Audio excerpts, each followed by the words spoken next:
Kalian pernah kebayang nggak sih kalau ada partikel kecil atau bom yang dia itu bisa menghancurkan satu kota?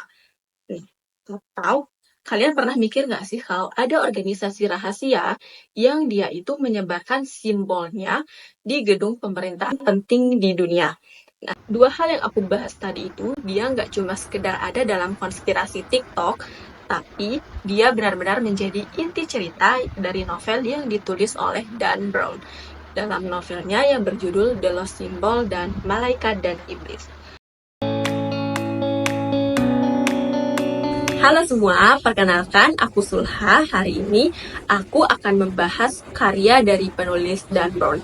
Sebelum aku masuk ke inti ceritanya, aku akan sedikit membahas siapa sih penulis ini. Dan Brown ini merupakan penulis dari Amerika yang dia itu sering mengangkat tema-tema tentang sejarah, kemudian simbol, naskah kuno, atau cerita-cerita misteri. Hari ini aku akan membahas dua novel itu melalui perspektif hasil bacaanku sendiri. Kita mulai dari novel yang pertama, novel Malaikat dan Iblis.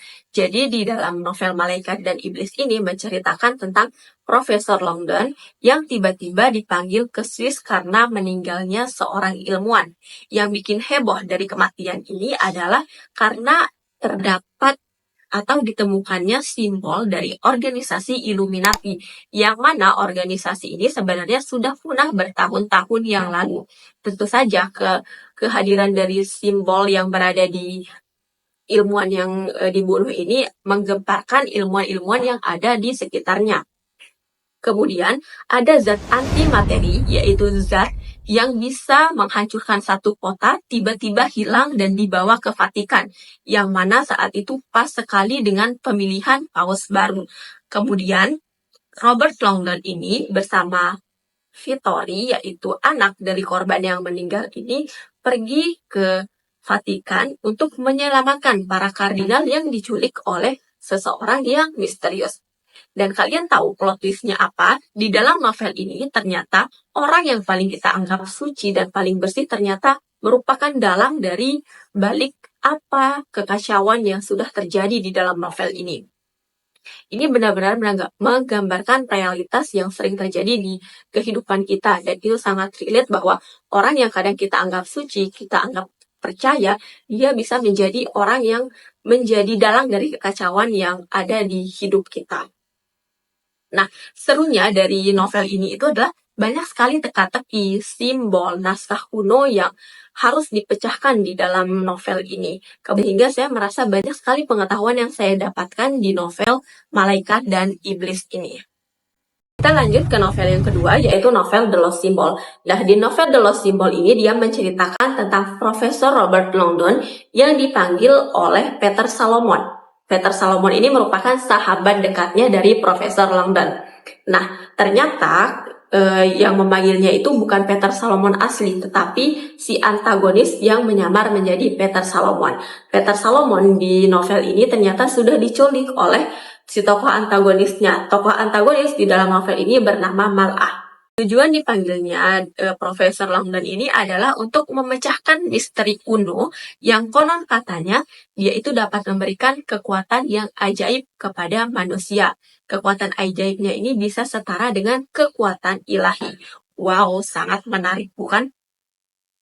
Tapi kalian tahu nggak sih, kalau ternyata misteri kuno yang dimaksud dapat memberikan kekuatan ilahi itu apa?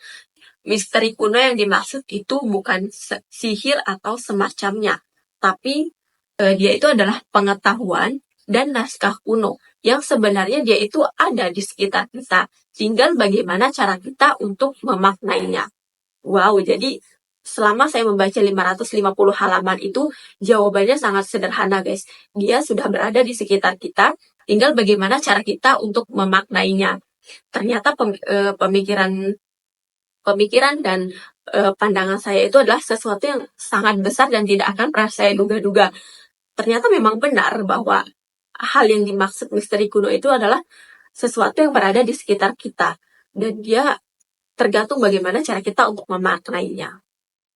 Jadi yang keren dari buku ini bukan cuma bagaimana alur serunya dan actionnya, tapi bagaimana dari aspek spiritual dan juga sains itu disatukan. Kemudian dari sisi Mal'ah ini, dia benar-benar gila sepanjang saya membaca itu karena keobsesiannya itu, dia itu haus akan pengetahuan dan dia bisa sampai sehebat itu dalam konteks yang negatif itu karena dia selalu mencari tahu tentang pengetahuan, sama seperti Robert Langdon ini. Meskipun dia seorang simbolog, itu bukan berarti dia tahu kebenaran tentang semua hal. Tapi dia juga meragukan, dia memvalidasi, dia mencari tahu.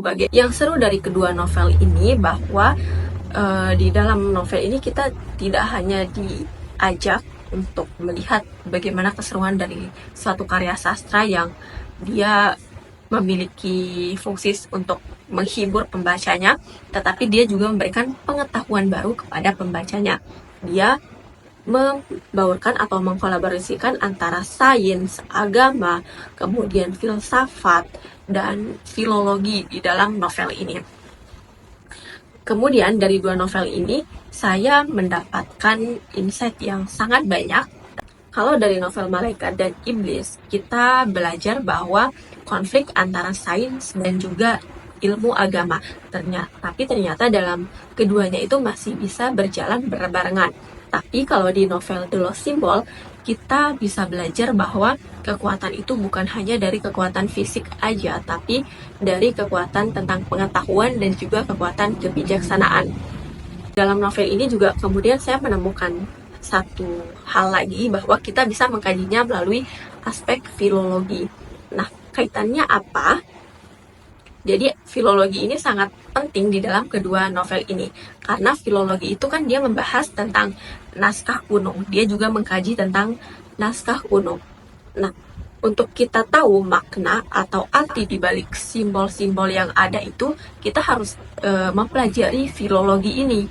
Jadi dia memiliki keterkaitan yang sangat erat antara pembelajaran filologi kemudian naskah-naskah kuno. Terima kasih sudah menonton dan sampai jumpa di video berikutnya. Bye-bye!